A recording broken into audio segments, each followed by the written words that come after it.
अस्सलाम वालेकुम व्यूवर्स। आपका दोस्त वहीद फिर एक दफ़ा आपके सामने एक नई कहानी लेके हाजिर है। नई कहानी सुनाने से पहले मैं उन लोगों से रिक्वेस्ट करता हूँ जो मेरे चैनल पर नए हैं,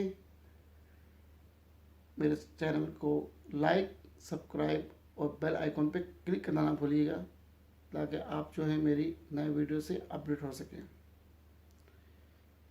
ये कहानी मुझे मेरे एक दोस्त ने सुनाई है और वो कहता है कि ये कहानी बिल्कुल हकीकत पे मबनी है। ये तीन दोस्तों की कहानी है। तीनों दोस्त जो है यूनिवर्सिटी में पढ़ते हैं। लास्ट ईयर होता है, अब एग्ज़ाम दिया होता है उन लोगों ने और अपने रिज़ल्ट का इंतज़ार कर रहे होते हैं। तीनों जो हैं लड़के इंजीनियरिंग यूनिवर्सिटी के स्टूडेंट होते हैं। इनमें से जो हसीब होता है वो बहुत शरारती लड़का होता है। दुबला पतला सा होता है, दरमियाने कद का, लेकिन बहुत ही शरारती होता है। और हसीब एक अमीर फैमिली से ताल्लुक़ रखता है। हसीब के पास इस वजह से गाड़ी भी होती है। वो उन छुट्टियों के दिनों में अपनी गाड़ी में आता है और दोस्तों को जो है वो घुमाने फिराने के लिए लेके जाता है। एक दफ़ा वीकेंड में हसीब अपने दोस्तों को फ़ोन करता है और कहता है कि मेरा एक बहुत ज़बरदस्त प्रोग्राम है, मैंने बहुत सोचा हुआ प्रोग्राम, और तुम लोगों ने मेरे साथ चलना है। वो लोग कहते हैं ठीक है। हसीब जो है शाम के वक्त, मगरिब के वक्त उन लोगों को उठा लेता है और वो लोग जो है हस्ब मामूल जो है वो घूमना फिरना शुरू कर देते हैं। एक ढाबे में जाते हैं, खाना वाना खाते हैं वहाँ से, और उसके बाद जो है वो जो है लॉन्ग ड्राइव पे निकल जाते हैं। उसके बाद बातें चल रही होती हैं इन लोगों में। एक्चुअली ये हर जगह पे घूम चुके होते हैं पाकिस्तान में। तो हसीब के दिमाग में जो है ख्याल आता है और वो कहता है कि चलो यार क्यों ना आज कुछ नया करें। वो कहता है एक फैक्ट्री जो है वो काफ़ी अर्से से बंद है।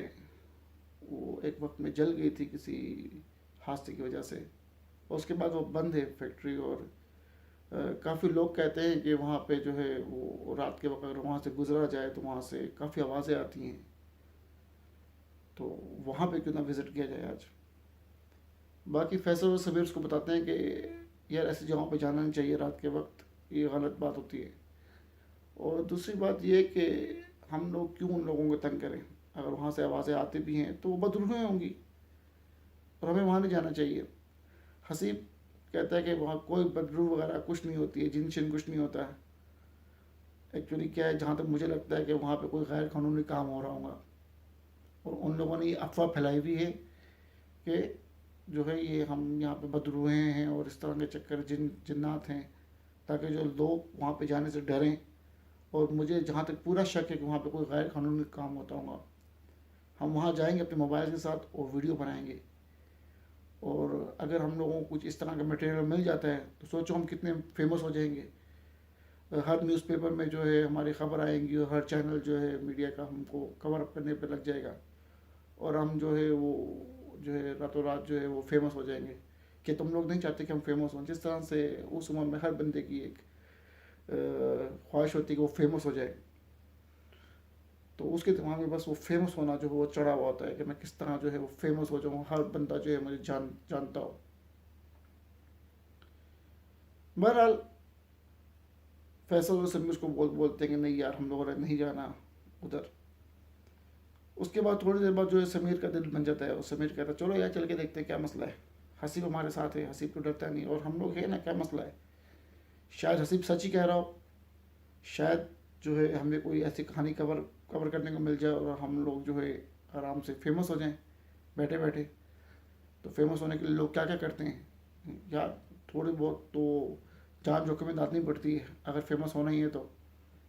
बहरहाल फैसल बहुत मना करते, कहते यार तुमने जाना तो जाओ भाई, मुझे घर छोड़ दो, मुझे बहुत डर लगता है चीज़ों से। और हम लोग यार घूमने निकले हैं, घूमने का मतलब है इन्जॉय करना है, इन्जॉय करो यार, घूमो फिरो, ख़त्म। यानी ऐसी बहुत सी दुनिया में बहुत सी चीज़ें हैं अपना पाकिस्तान में माशाल्लाह, बहुत सी चीज़ें देखने के लिए, यार ये क्यों। वो कहता नहीं यार, तू क्या डरता रहता है हमेशा, यानी दिल बड़ा कर यार, दिल बड़ा कर, हम लोग तेरे साथ है, क्यों डरता रहता तू। ये कह के जो है वो उसको बार बार फोर्स कर रहे होते। बहरहाल वो बेचारा मजबूर होता, कहता चलो भाई, यानी जो होगा देखा जाएगा। बहरहाल वो जो है वो उस फैक्ट्री में पहुंचते हैं रात के टाइम। वो देखते हैं काफ़ी सन्नाटा होता है, कोई भी नहीं होता वहाँ पे। तो वो जो है वो दीवार छलांग के जो है वो तीनों के तीनों अंदर पहुंच जाते हैं और अपने मोबाइलों के जो है वो लाइट ऑन कर लेते हैं और वो एक दूसरे को इशारे कर रहे होते हैं बस चुप चुप और आराम से जाना जाना है, देखना शायद कुछ होगा अंदर, और ये वो करके जो गेट के अंदर दाखिल हो जाते हैं किसी को बताए बगैर। अब जब वो अंदर जाते हैं तो उनको फील होता है कि जो है कोई चीज़ उनके साथ साथ चल रही है। ये बात सबसे पहले फैसल को फील होती है, लेकिन वो सोचते हैं शायद मेरा वहम है। वो इसलिए नहीं बताता कि अगर मैं बताऊंगा तो ये लोग फिर से मुझे बोलेंगे कि तू जो है डरता है, तेरे पास दिल नहीं, और वो फिर चुप हो जाता है। और फिर जो रात की खामोशी होती है वहाँ फैक्ट्री में, उससे भी जो है वो हल्की हल्की जो आवाज़ आ रही होती है, उससे हवा की आवाज़ जो उन चीज़ों से लग के अंदर आ रही होती है, वो एक अलग खौफनाक मंजर पेश कर रही होती है। लेकिन हसीब के सर पे तो बस मशहूर सवार होता है कि बस मुझे मशहूर होना है किस तरीके से। और वो जो है फैक्ट्री काफ़ी बड़ी फैक्ट्री होती है, और वो उसके नुस में जब पहुंच जाते हैं, उसमें वस्त में जब पहुंच जाते हैं, वो देखते हैं कि उन्हें कुछ दिख नहीं रहा होता है। तो फैसल के कान में एक आवाज़ आती है कि तुमने गलती की यहाँ के। वो घबरा के जब अपने आगे पीछे देखता है तो उसके पास कोई नहीं होता। और वो जल्दी से उनके समीर और हसीब के पास जाकर उसको बोलता है कि यार देखो यार, मुझे इस तरह की आवाज़ आई है कि तुमने गलती की यहाँ आके, देखो यार यहाँ पे कोई साया वगैरह है, हम लोगों को वापस निकलना चाहिए। वो कहता है यार हमें डरा मत और चुपचाप बैठ, है नहीं, सब्र कर, है, देख कुछ ना कुछ हमको मटेरियल मिल जाएगा, कुछ ना कुछ होगा। यहाँ पे इतनी बड़ी फैक्ट्री है जो खाली पड़ी है, कुछ ना कुछ इसके अंदर चल रहा होगा। बड़ा थोड़ी देर बाद फिर उसको आवाज़ आती है उसके कान में कि मैं कहता हूँ अभी भी लौट जाओ, तुमने गलती की यहाँ आके। फैसल बहुत घबरा जाता है, उसके ठंडे पसीने छूटना शुरू हो जाते हैं, वो काँपना शुरू कर देता है, उसका बदन काँपना शुरू कर देता है। वो कहता है यार मुझे बहुत डर लग रहा है, तुम चलो यहाँ से, तुम चलो यहाँ से, मैं कहता हूँ। अचानक जो है ये मंजर चल रहा होता है और उनके सामने से कोई चीज़ हवा की तरह गुजर जाती है। उन्हें वो एक दूसरे को देखते हैं, उन्हें लगता है कि हमारा वहम है कोई। कहते हैं शायद कोई बिल्ली है या कोई शायद कोई जानवर है जो तेज़ी से गुजरा है हमारे सामने से। तो फैसल उसको बोलता है कि यार देखो यार, अब तो तुम्हें यकीन हो जाना चाहिए, देखो ही कोई चीज़ है जो हमारे सामने गुजरी है। वो बोला नहीं, जलावा जलावा यार, कुछ नहीं है, चलो चल चल आगे चलते हैं, आगे चलते हैं। बड़ा थोड़ी देर बाद कोई चीज़ बिल्कुल उनके जो है वो पीछे से गुजरती है। उन्हें ऐसा लगता है, उन्हें एहसास होता है कि कोई चीज़ तम उनके पीछे से गुजरी है। तो वो अचानक अपने कैमरे की लाइट उधर करते हैं, तो वो देखना शुरू करते हैं, तो वो कहते हैं कोई नहीं यार यहाँ पे। लेकिन क्लियर उनको ये एहसास होता है। थोड़ी देर बाद हसीब को भी एहसास होना शुरू होता है कि यार कोई चीज़ गुजरी तो थी पीछे से। लेकिन फिर भी वो अपने दिल को पक्का करता है और वो कहता है कि एक दफ़ा कोशिश करके देखते हैं और आगे जाके देखते हैं क्या होता है। थोड़ी देर आगे जाते हैं तो उनको कुछ ऐसा लगता है कि कोई चीज़ बंदा चबा चबा के खा रहा है नहीं। और फिर वो फील करते हैं कि शायद थोड़ी आगे से आवाज़ आ रही है। वो कहते हैं, वो एक दूसरे का इशारा करते हैं, वो बोलते हैं कि देख कोई बंदा यहाँ पर है, वो कुछ खा रहे हैं, वो लोग वो यहीं पर ही हैं, हम लोग सिर्फ चुपके से उनकी वीडियो बनाएंगे। वो कहते हैं कि अपना कैमरे की जो लाइट्स हैं वो बंद कर दो। कैमरे की लाइट बंद करने से बिल्कुल अंधेरा हो जाता है। अब जो स्ट्रीट लाइट की लाइट आ रही होती है वो कोने से, फैक्ट्री के जो कोने हुआ से जो दीवार जहाँ टूटी होती है, हल्की हल्की लाइट्स आ रही होती है, बिल्कुल हल्की लाइट चल रही होती है। उसके बाद ये आवाज़ हंसी भी कान में आती है कि तुमने यहाँ के बहुत गलती की है और तुम्हें इस गलती की कीमत चुकानी पड़ेगी। अब हसीब जो है वो पूरी तरह से हिल जाता है और उससे ये एहसास होता है कि कोई ना कोई चीज़ यहाँ पर है। जब घबरा के आगे पीछे देखते तो कोई नहीं होता है। जल्दी जल्दी अपने मोबाइल की लाइट खोलता है और चारों तरफ अपने घूम के देखता है। वो कहता है तुम में से किसने आवाज़ निकाली? वो कहता नहीं यार, वो कहता मुझे आवाज़ सुनाई दी अभी। तो ये देख के समीर और फैसल घबरा जाते हैं। फैसल तो पहले से घबराया होता है। फैसल कहता है बस मेरी हो गई, बस मैं तुम्हारे साथ आगे नहीं जा रहा, तुमने चलना चलो वरना मैं जा रहा हूँ।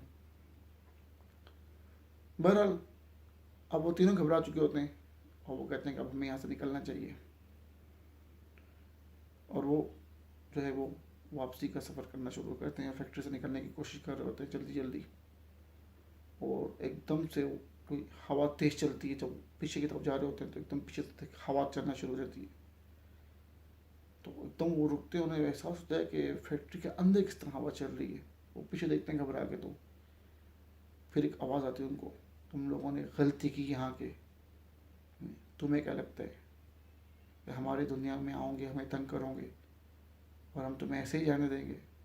और ये लोग जो है वो दौड़ लगा देते हैं, जल्दी जल्दी जो है वो गिरते पड़ते जो है वो फैक्ट्री से कूद के बाहर निकलते हैं, गाड़ी स्टार्ट करते हैं और घर की तरफ गाड़ी दबा लेते हैं। इस चक्कर में इनको टाइम बहुत ज़्यादा हो जाता है। जब देखते हैं तो रात के जो है 2:30 बजे का टाइम होता है, 2-2:30 बजे का टाइम होता है, बहुत लेट हो चुके होते हैं। तो हसीब कहता है कि इस वक्त मेरे घर में जो है मेरे अम्मी अब्बू नहीं है, वो बाहर गए हुए हैं घूमने के लिए, तो घर खाली है। तुम लोग मेरे घर चलो इस वक्त और मेरे घर में सो जाना गेस्ट रूम में, और उसके बाद जो कल सुबह उठ के तुम लोग चले जाना। इसी तरह होता है, वो घर आते हैं, अपने वालिदैन को फ़ोन करते हैं कि हम लोग जो हैं वो कल आ जाएंगे और हम हसीब के घर में, और जो है वो गेस्ट रूम में वो लोग सो जाते हैं और हसीब अपने रूम में जाके सो जाता है। जब सुबह होती है तो वो दोनों लड़के जो है वो उठते हैं और बेदार होते हैं और कहते हैं कि चलो हसीब को उठाते हैं और निकलने की तैयारी करते हैं घर जाने की।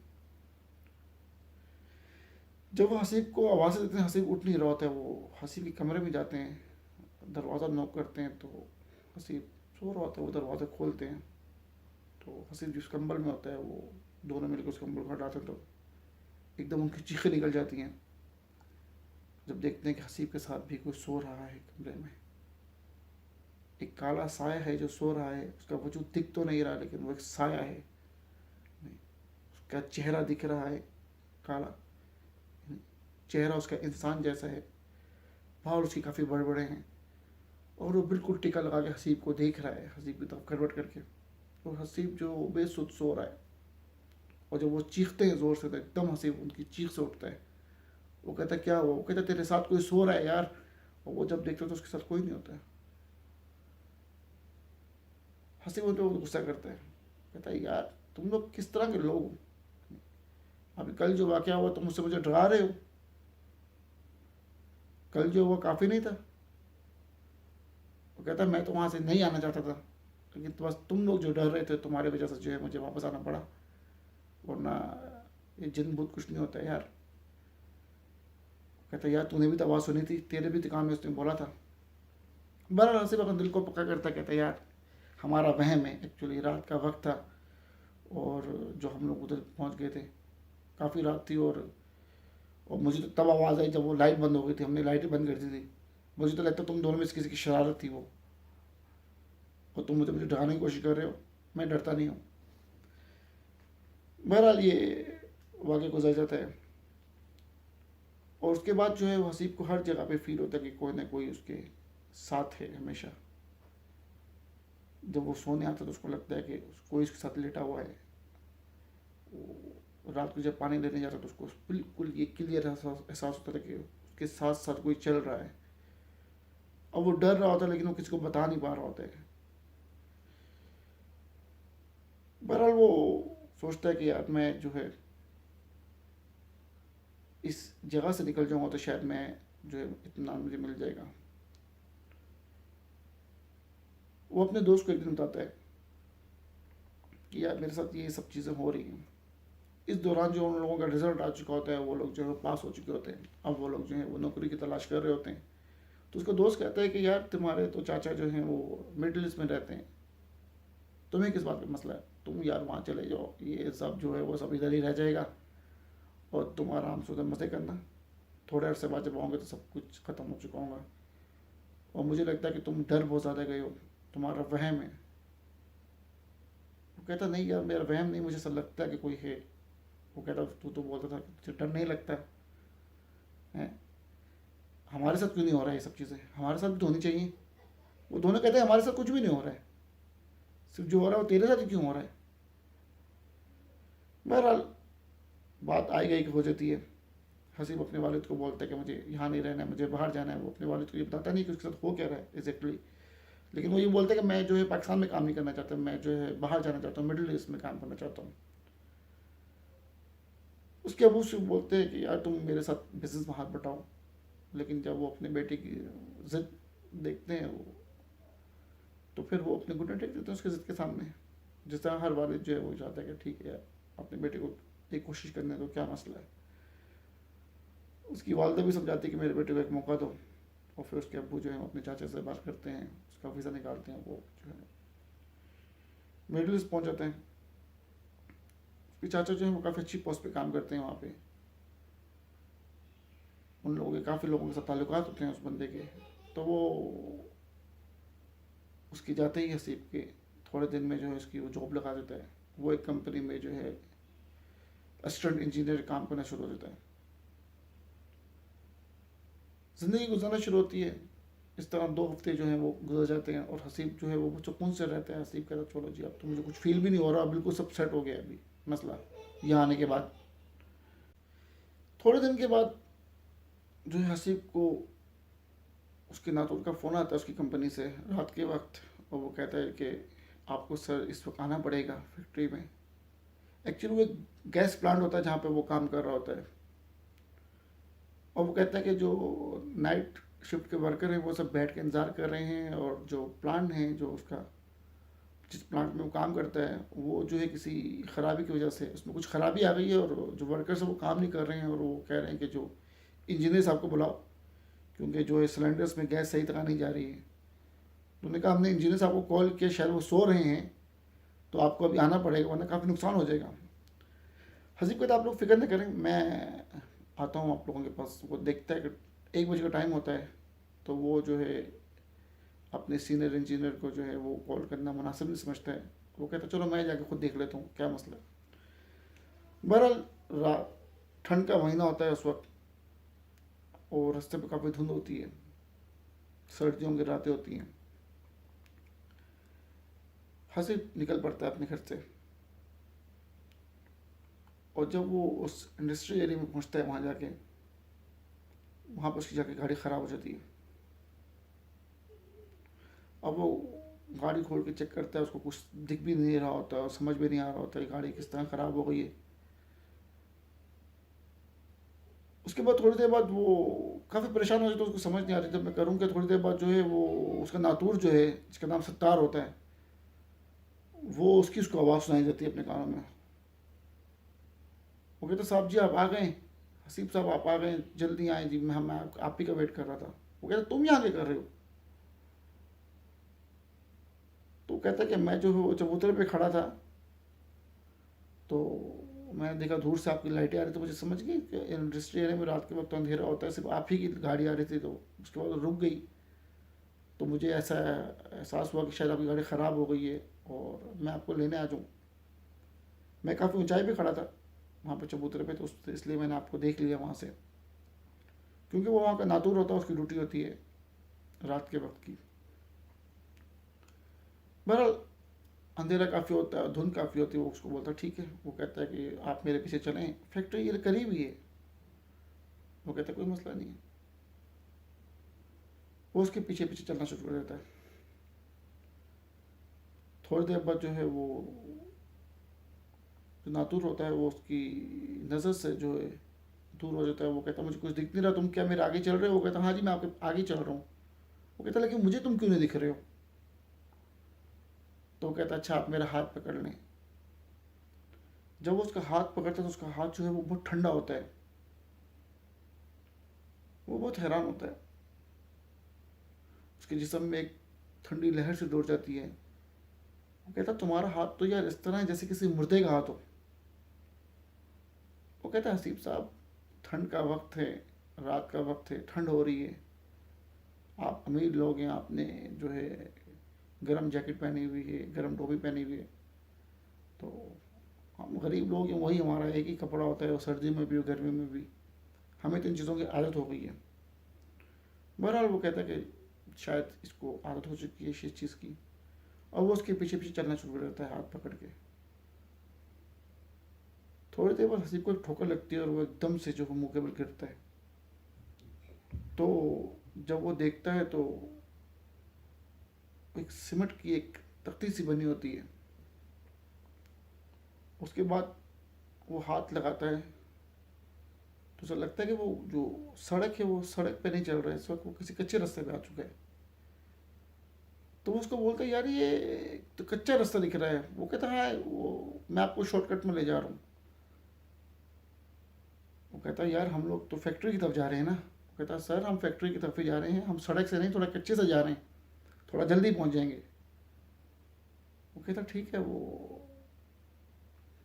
कहता तुम कहाँ पर हो यार, मेरे पास तो आओ। वो कहता है आप मेरे पास, मैं आपको देख रहा हूँ, आप सीधे चले, मैं आपका हाथ पकड़ता हूँ, आ जाए आप, सीधे सीधा है, सीधे सीधा है। जब वो चल रहा था तो उसको लगता है कि वो काफ़ी ऊपर नीचे, जो ज़मीन है काफ़ी उसकी सतह जो है वो सीधी नहीं है, ऊपर नीचे है। और फिर थोड़ी देर बाद उसको एक दोबारा ठोकर लगती है। वो 2 मिनट के बाद वो दोबारा गिर पड़ता है। और जब वो अपना हाथ जो है वो ज़मीन पर रखता है तो उसको पता लगता है कि ज़मीन के साथ एक तख्ती लगी है दोबारा से। और वो उसके सहारे उठता है और जब ज़मीन पे ऐसे हाथ रखता है तो उसको फील होता है कि ये जो है वो जहाँ पे मैं चल रहा हूँ इस वक्त ये कोई कब्रिस्तान है, ये नॉर्मल ज़मीन नहीं है, मैं किसी कब्रिस्तान में हूँ।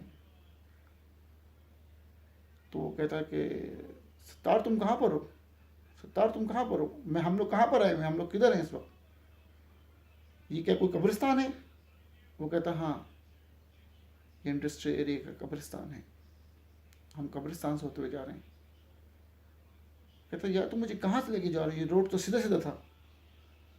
वो कहता मैं आपको कह रहा हूँ ना कि हम लोग जो हैं वो शॉर्टकट से जा रहे हैं, आपकी गाड़ी काफ़ी पीछे ख़राब हुई थी, आपको अंदाज़ा नहीं है, और मैं आपको शॉर्टकट तरीके से लेके जाऊँगा, मेरा तो रोज़ का आना जाना है यहाँ पे। बहरहाल उसको बोलता है यार तुम कहाँ से मुझसे बात कर रहे हो, एक तो इतनी धुंध है यहाँ पे, ऊपर से मुझे कुछ दिख नहीं रहा है, और तुम जो है मेरे कितने कदम आगे निकल चुके हो मुझसे, तुमको मैंने कहा था मेरे साथ साथ चलो। बहरहाल वो कहता है कि अपना आप सीधे मेरे पीछे आते रहो। वो कहता है तुम कहाँ पर हो, कहता मैं आपको देख रहा हूँ, आप आ जाएं। लेकिन उसको वहाँ पे कोई दिख नहीं रहा होता है। अब वो घबराना शुरू कर देता है, उसे डर लगना शुरू हो जाता है। अचानक उसको फील होता है कि उसके कानों में कोई सरगोशी कर रहा है, जैसे कोई बात कर रहा हो। वो जो है वो कहता सत्तार ये तुम हो, तुम किसी से बातें कर रहे हो। कहता नहीं सर, आप आगे तो आए। बहरहाल उसके कान में फिर वो एक आवाज़ आती है, मैंने तुम्हें कहा था ना कि हमारे पास मत आओ, मैं तुम्हें सज़ा दूंगा। वो उसको दोबारा से उसी पाकिस्तान में वो फैक्ट्री में जो उसको आवाज़ आती है, वो जो बार बार उसको कानों में सुनाई देती है कि तुमने जो है हमारे जगह पे नहीं आना चाहिए, तुमने यहाँ पे आके गलती की है। फिर वही आवाज़ को बार बार आती है। एकदम उसके कान में चलने के बाद वो आहिस्ता से कोई उसके कान के पास आके बोलता बिल्कुल कि तुमने गलती की थी उस दिन, और मैंने तुम्हें कहा था ना कि मैं तुम्हें सबक दूंगा। तुम्हें क्या लगा तुम यहाँ आ जाओगे और सब कुछ ख़त्म हो जाएगा? ये सब चीज़ें इतनी आसानी से ख़त्म नहीं होती। वो और घबराना शुरू कर देता है। कहता सत्तार तुम कहाँ पर हो? और वो थोड़ा तेज तेज चलना शुरू होता है। उसके बाद उसको आवाज़ आती है कि कोई चीज़, कोई शख्स चबा रहा है। उसके बाद वो धुआं सा जो धुंध होती है वो थोड़ी साफ होती है, वो देखता है तो वो सत्तार होता है। और सत्तार जो है उसकी दाढ़ी से और मुंह से खून निकल रहा होता है, और उसने एक जानवर को पकड़ा होता है। वो जब गौर से देखता है तो वो कोई बकरी होती है जिसको उसने गर्दन से पकड़ा होता है, और वो उसको नोच के जो है वो खा रहा होता है। वो कहता है आए सर जी, हसीब साहब खाना खाएं। क्या किसी ने आपको ये बताया है कि बकरी के गोश्त से ज़्यादा लजीज उसका खून होता है? उसके खून की लज्जत ही कुछ और होती है। अब हसीब अपनी जगह पे खड़ा हुआ थरथरा रहा होता है। उसका खून जैसे जम सा गया हो, उसके जिस्म में एक ठंडी जो है वो लहर दौड़ उठती है, और वो कपकपाना शुरू हो जाता है उसको देख के। उसको समझ नहीं आ रही होती कि मैं बोलूँ क्या, करूँ क्या। और उसके सामने बार बार उस जानवर की गर्दन नोचे खा रहा होता है, उसके मुंह से यहाँ से यहाँ तक पूरा खून लगा होता है, उसके मुंह से खून टपक रहा होता है। वो कहता है, आपने सुना नहीं कि आप मेरी दावत कबूल नहीं करेंगे? आए, बैठे, आपको तो बहुत शौक है इन चीज़ों का, तो आए हमारे साथ खाना भी खाएं। अब हसीब बहुत घबरा जाता है। उसी घबराहट में हसीब 2-3 कदम पीछे होता है, एकदम उसको उसका पाँव स्लिप होता है, और उसका जो सर होता है वो उसी सीमेंट की जो तख्तियाँ वहाँ पे होती हैं कब्रों के साथ, उसके साथ लगता है, और वो बेहोश हो जाता है। जब हसीब की आँख खुलती है तो वो एक सरकारी हॉस्पिटल में होता है, उसके सामने डॉक्टर्स खड़े होते हैं। जब अपनी आँखें खोलता है वो काफ़ी परेशान होता है, वो उनको देख रहा होता है बहुत घबराहट से। वो उसे कह रहे होते कि तू वहाँ क्या कर रहा था। अभी कुछ समझ नहीं आ रही होती कि मैं क्या जवाब दूँ उन्हें। फिर उन्हें पूरी कहानी बताता है, लेकिन उस पर कोई यकीन नहीं कर रहा होता है। वो कहता है, मैं यहाँ पे कैसे आया हूँ, ये मुझे बताओ बस। वो कहते हैं, वहाँ पे सुबह के वक्त जो कब्रिस्तान का नातूर था वो उसने तुम्हें देखा है, और उसने फिर पुलिस को फ़ोन किया, और एम्बुलेंस आई और तुम्हें उठा के यहाँ ले आएगी। लेकिन रात के इतने वीराने में तुम वहाँ क्या कर रहे थे? ये कहता, मैं बता तो रहा हूँ कि मैं फैक्ट्री जा रहा था, मुझे कॉल आई थी काम से, और जो है वो सत्तार जो है वो नातूर है, ऐसा ऐसा सब कुछ कहानी बताता है वो। और वो जो मेरे साथ सारा वाक़या हुआ, और मैं स्लिप होके गिर गया था। बहरहाल उसकी वो मरहम पट्टी करते हैं, और कोई इसकी बात पे यकीन नहीं कर रहा होता है। जब वो अपने चाचा को सारी कहानी बताता है तो वो बताता है कि ये कहानी यहाँ से शुरू ही नहीं हुई, ये कहानी पाकिस्तान से शुरू हुई थी, जिस फैक्ट्री में मैं शरारत की उससे गर्ज से गया था, और सोचता था कि शायद मुझे कुछ मटेरियल मिल जाए। मेरे दिमाग में उस वक्त बस मशहूर होने का टीवी में बहुत शौक चढ़ा था, बस ये मेरी गलती थी। और वो साया अब मेरा साथ नहीं छोड़ता है। बहरहाल उसके चाचा जो एक समझदार आदमी होता है, वो समझ जाता है कि ये जो है जन्नत का चक्कर है। वो कहता है, बेटा ये साया नहीं है, कोई जिन है जो तुम्हारे पीछे तुम्हें चिमड़ गया है, जो तुम्हारे साथ साथ रहता है, वो तुमसे बदला लेना चाह रहा है हकीकत में। वो कहता है, मेरे एक पीर साहब हैं, मैं तुम्हें वहाँ ले चलता हूँ, तुम बस डिस्चार्ज हो जाओ यहाँ से। बहरहाल एक दिन हॉस्पिटल में रहने के बाद वो लोग उसको डिस्चार्ज कर देते हैं, और वो हसीब को लेकर सीधा उन पीर साहब के पास पहुँचता है। जब वो पीर साहब को सारा अपना मसला सुनाते हैं तो पीर साहब समझ जाते हैं। वो कहते हैं कि तुम बैठो, मैं उसको अभी हाजिर करता हूँ तुम्हारे सामने। और वो फिर उस जिन को जो है एक मोमबत्ती जलाते हैं, और कुछ दम पढ़ना शुरू करते हैं, कुछ आयतें पढ़ना शुरू करते हैं, और वो जो है उसके सामने वो हाजिर हो जाता है। फिर उससे पूछते हैं कि क्या वजह है कि भाई तू उसको क्यों पीछे पड़ा है, इसके क्यों तंग कर रहा है बच्चे को। वो उसको बताता है कि हमारी बहुत बेदर्दी से मौत हो गई थी, हमें जला दिया गया था, फैक्ट्री के दरवाजे बंद कर दिए गए थे, हम अंदर जल रहे थे, हमारी किसी ने मदद नहीं की, हम बेबस थे।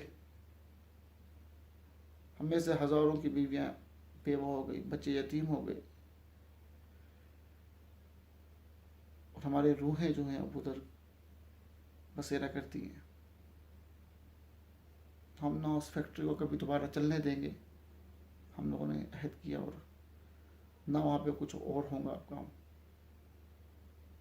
हमारी वो एक दुनिया बन चुकी है जहाँ पे हम सब बदरूहें रहती हैं और मातम करती हैं उस वक्त का जब हमको जला दिया गया रात के वक्त। और ये हमारी दुनिया में आया और इसने मजाक किया। जब हम तुम लोगों की दुनिया में नहीं आते तो तुम हमारी दुनिया में क्यों आते हो? उसने कहा, लेकिन यही शख्स क्यों? यही बच्चा क्यों, तुमने उन दूसरों दो को क्यों तंग नहीं किया? वो कहता है क्योंकि वो बार बार उसको समझा रहे थे, यही था जो बार बार जिद कर रहा था कि नहीं, कुछ नहीं होता, ये जिन विन का कोई वजूद नहीं होता। तो मैंने उसको बताया कि वजूद होता है, हम लोग एग्जिस्ट करते हैं दुनिया के अंदर।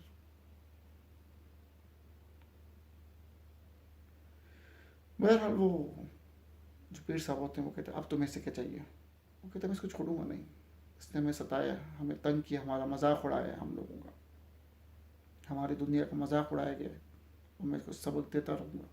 अभी तो मैंने इसको कुछ किया ही नहीं है, अभी तो इसके लिए बहुत से जो है मरहले बाकी हैं।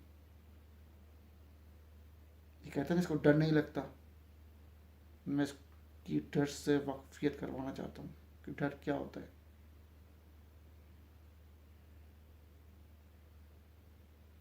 उसी वक्त जो है वो हसीब उसके हाथ जोड़ना शुरू कर देता है, कहता मुझे माफ़ कर दो, मुझसे गलती हो गई है, मैं दोबारा नहीं करूँगा, मुझे मेरी नाक ली थी, मेरा दिमाग ख़राब हो गया था, मैं मशहूर होने के लिए नशे में जो है वो पागल हो चुका था, मेरी अकल कच्ची थी उस वक्त, मुझे माफ़ कर दें, मैं दोबारा नहीं करूँगा, आप जो बोलेंगे मैं करूँगा, मुझे माफ़ कर दें, मुझसे गलती हो गई है, मुझे बच्चा समझ के मुझे माफ़ कर दें।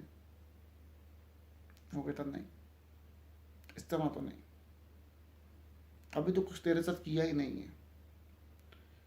बहरहाल पीर साहब को कहते हैं कि देख, ये बच्चा है, नौजवानी की उम्र में हर बच्चे से गलती हो जाती है, इससे गलती हो गई,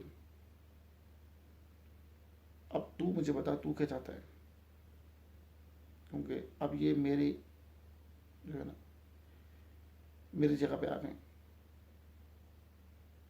जो बंदा मेरे हुजरे तक आ जाता है वो खाली हाथ नहीं जाता है, ये तू भी जानता है, या तो मैं अपने अमल करता हूँ वो तुझे जला देता हूँ, या तू जो चाहता है वो कर लेते हैं। बहरहाल वो नहीं मान रहा होता, और जो है वो पीर साहब अपना अमल शुरू कर देते हैं। थोड़ी देर बाद वो पीर साहब हाथ जोड़ना शुरू करता हो, कहते बस मुझे जलाएं मत, बस करें, मुझे ऐसा लग रहा है जैसे मेरे जिस्म में कोई आग लगा रहा है। वो कहता मैं तुझे छोड़ देता हूँ, तू इस बच्चे को छोड़ दे। वो कहता है इसकी एक शर्त है, इसने सिर्फ मुझे अकेले को तंग नहीं किया, मेरे साथ काफ़ी लोग हैं जिनका बहुत दिल दुखा है, आप अगर आज मुझे कुछ कर भी देते हैं, जला भी देते हैं, तो वो इसे नहीं छोड़ेंगे, और जब उन्हें पता लगेगा कि आपने मेरे साथ ये किया है तो वो इसका बदला इससे लेंगे। तो फिर सब कहते हैं ठीक है, तुम बच्चे को माफ़ कर दो और उसका हल बताओ। वो कहते ठीक है, एक शर्त है इसकी, अगर ये दिल से माफ़ी मांग रहा है तो इसे कहें कि 4 जुमेरात तक इसको कब्रिस्तान में आना होगा, रात के 2 बजे वो कारे बकरे की कुर्बानी देनी होगी, उसका गोश्त वहाँ ला के फेंकना होगा, कब्रिस्तान के बीच में जाके काले बकरे का गोश्त इसको हर जुमेरात को 2 बजे फेंकना होगा।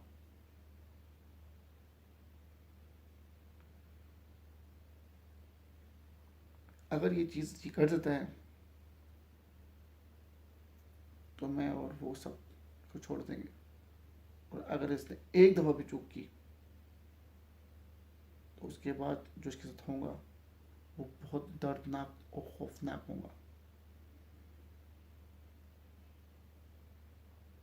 पीर साहब जो है वो उसके चाचा की तरफ और उसके हसीब की तरफ मुँह करके कहते हैं हाँ जी बताएं। वो कहते हैं ठीक है जी, हम कर देंगे, जैसा ये लोग बोलेंगे वैसा ही करेंगे। बहरहाल इस तरह जो है वो 4 जुमेरात तक हसीब रात के 2 बजे काला बकरा सुबह करके जो है वो चढ़ावा चढ़ाता है कब्रिस्तान के बीच में जाके,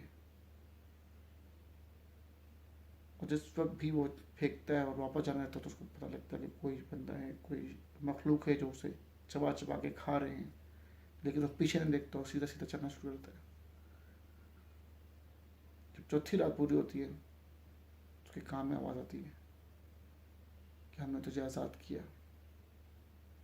लेकिन तू ये गलती अब दोबारा मत करना, वरना इस बार तो अपनी जान से जाएगा। अब इस बात को 40 साल गुजर चुके हैं। हासिब अब एक अधेड़ उम्र का बंदा है, अब उसके बच्चे बड़े हो चुके हैं, लेकिन वो आज भी इस वाक़े को नहीं भूला।